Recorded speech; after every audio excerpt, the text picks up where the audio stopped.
আসসালামু আলাইকুম। আমরা কি জানি ওয়াট এর পরিবর্তে কেন ওয়াট বসে অ্যাক্টিভ টু প্যাসিভ করার সময় ইন্টারোগেটিভ সেন্টেন্সে? আসলে আমরা এটা জানি না। কারণ হচ্ছে আমরা মুখস্থ করতে অভ্যস্ত, তাই আমরা ওয়াটের পরিবর্তে কেন ওয়াট বসে এটি আমরা জানি না। যেমন এখানে লেখা আছে ওয়াট আর ইউ ডুইং, এই সেন্টেন্সটিকে যদি আমরা প্যাসিভ করি তাহলে ওয়াটের পরিবর্তে আমরা ওয়াট লিখবো, কিন্তু কেন লিখবো? আচ্ছা, আমরা কি বলতে পারি এই সেন্টেন্সটির অবজেক্ট কি? আমরা বলতে পারি না। আর যদি এই সেন্টেন্সে অবজেক্ট না থাকে তাহলে তো সেটি প্যাসিভও হবে না। তো আমাদের জানতে হবে এই সেন্টেন্সটির অবজেক্ট কি। আসলে এই সেন্টেন্সটির অবজেক্ট হচ্ছে হোয়াট মে বি একটি অবজেক্ট, আর এই সেন্টেন্সটির সাবজেক্ট হচ্ছে ইউ। তো এটিকে যদি আমরা প্যাসিভ করি তখন হোয়াট এর সাবজেক্টিভ ফর্ম হচ্ছে হোয়াট ই। তাহলে আমরা বুঝতে পারলাম হোয়াট একটি অবজেক্টিভ ফর্ম, আবার হোয়াট একটি সাবজেক্টিভ ফর্ম। এটা আমাদের মনে রাখতে হবে।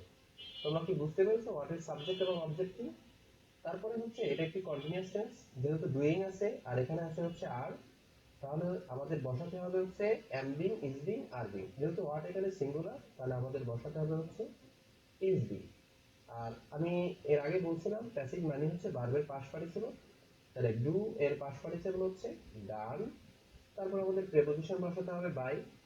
তারপর হচ্ছে সাবজেক্টের অবজেক্টিভ ফর্ম, ইউ এর অবজেক্টিভ ফর্ম হচ্ছে ইজ।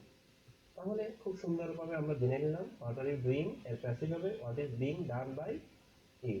এটা আমরা আসলে জানি। তারপর আমি তোমাদেরকে কেন বললাম, আমরা এখানে ওয়াট কেন ব্যবহার করছি এটা আমরা আগে জানতাম না। এখানে ওয়াটটা ব্যবহার করছি এই কারণেই, এখানে ওয়াট হচ্ছে একটি অবজেক্টিভ ফর্ম আর ওয়াট এর সাবজেক্টিভ ফর্ম হচ্ছে ওয়াট। থ্যাংক ইউ তোমাদেরকে।